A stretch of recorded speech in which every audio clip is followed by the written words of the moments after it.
A newspaper article in Nigeria says it all. Preparing for elections ought not to be risky business.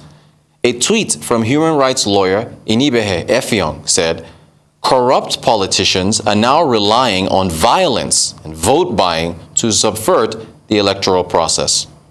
These aren't made-up allegations. They are real.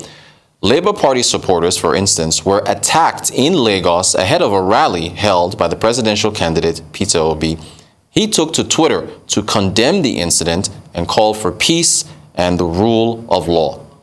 Speaking of peace, a peace accord was signed by candidates running for office in Abuja, with President Buhari calling for peaceful, violence-free elections.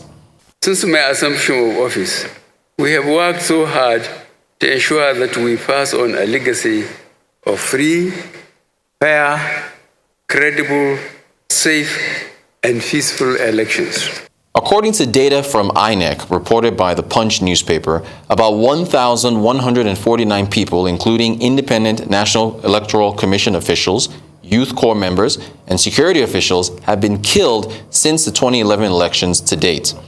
INEC says it lost about 9,836 card readers, 345 ballot boxes, and 135 voting cubicles since the 2019 elections.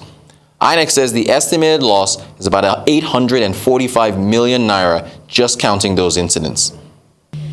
But what if there was a way to avoid election violence altogether? What if citizens could vote using their mobile phones from the comfort of their own homes? Avoiding polling units might even save INEC some money. But there's some challenges to that, one of which is Nigeria's constitution.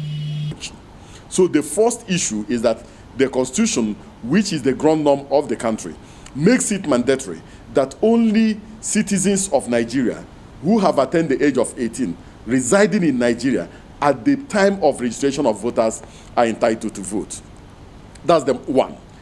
This has also been reinforced by Section 10 of the Electoral Act 2022. Not only that, if you also look at Section 55 and Section 56 of the Electoral Act 2022, it makes it very clear that no voter shall record his or her vote otherwise than by personally attending at the polling unit. So you must attend the polling unit personally on election day, otherwise you will not be allowed to vote. So for us to begin to vote through the internet or using telephones or other electronic means, it presupposes that we have to amend the constitutional and legal framework to accommodate that. And so my own suggestion, my own proposition is that, one, let us go gradually. Let us introduce the electronic voting machines into the electoral process. Secondly, it is possible for us to also package early voting so that the individuals who are election duty staff, who are disenfranchised on election day, can do early voting before the election day, so that security agencies can do early voting, domestic or election observers can also do early voting, and the media can do early voting, and we capture this demography before election day. Then secondly, we have to also find ways and means of imputing diaspora voting in our electoral process. And then when we accomplish some of these things, then we can look at the possibility of using the internet and other electronic means for voting purposes. But we must also look at the demography of the country, look at the history of this country, look at the literacy level, and also look at all the other legal and administrative variables before we get into this process and this procedure. We then spoke to private sector players in the tech space to get their thoughts. You know, this is a really touchy topic, and I'm going to give you maybe an answer that you wouldn't expect. I think technology is incredibly powerful. I think it can do many things for us. I think when it comes to democratic elections, especially things that happen in a very finite period of time and that involve an entire country, I think it's premature to try to move everything into the digital age. And I think one of the benefits of the legacy way of doing things is having paper receipts for the purposes of auditing. So if there is a dispute, for example, in an election, you can go back and audit. Now, that's less of a concern when you got one consumer for one bank account. we can always do an audit for one consumer, one bank account, one particular transaction. You can do that in a few minutes or a day.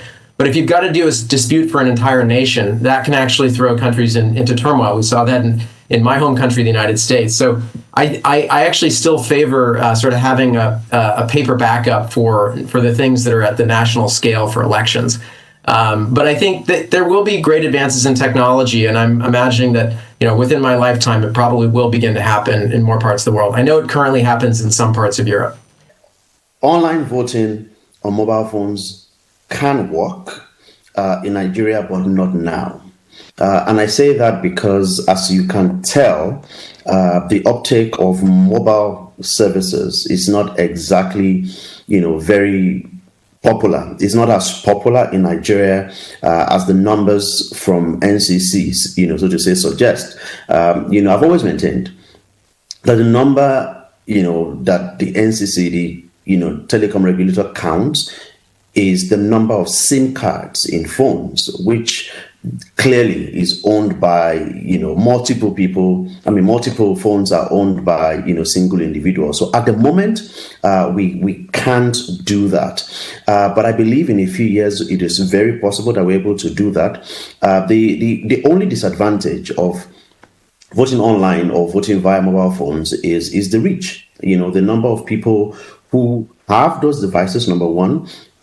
Secondly, who understand the use of those devices, and thirdly, some of the digital security concerns. But there's none of them that can be surmounted.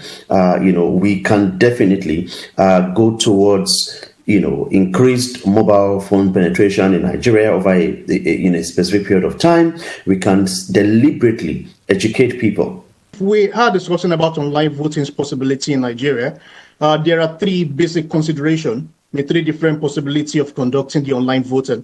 The first one being something that people have been used to for several years ago. We're talking about the USSD platform, which basically doesn't require access to internet. If we are considering making it a national conduction of an election via mobile phone, we need to consider the possibility of people using a phone that doesn't have internet access, basically a non-smartphone. Now, this is one possibility.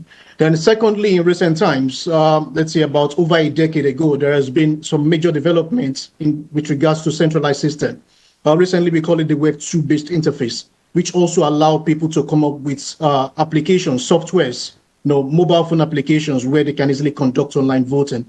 Then recently, we have a major development in the blockchain ecosystem, basically termed the Web 3.0 industry, allowing people to also be able to conduct voting online in a secured environment. But now, when it comes to the various risks involved in conducting anything that has to do with the internet or probably any digital solution, we're talking about the cybersecurity. Yes, it's technologically possible in the sense that you can actually realize it using the existing technology. However, it will be no in terms of practicality because there are different reasons why it would not apply across the nation or would not be accepted. And I say that because there are a few considerations. My considerations include things like mobile and internet connectivity.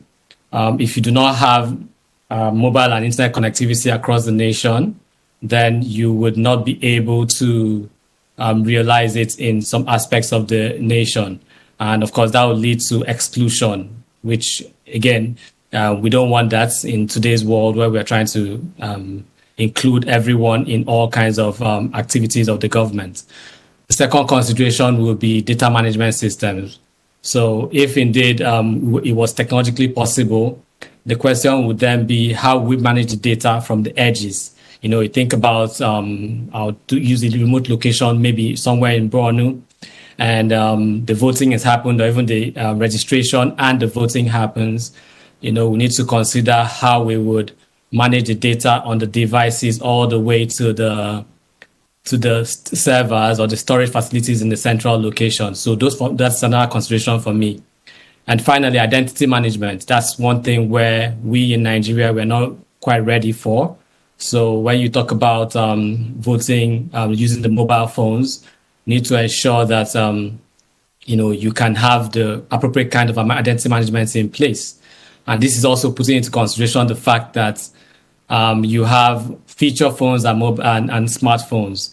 It would very likely work with smartphones, but the majority of the population in the rural areas do not have smartphones. And so you would largely exclude those Nigerians. So there you have it. The public sector and the private sector have weighed in. Voting on the internet by mobile phone, not possible at this time in Nigeria, but maybe in the future. Until then, Nigerians will have to hope for free, fair, and safe elections in the crucial 2023 presidential elections. Rhoda Sodiri, Arise News.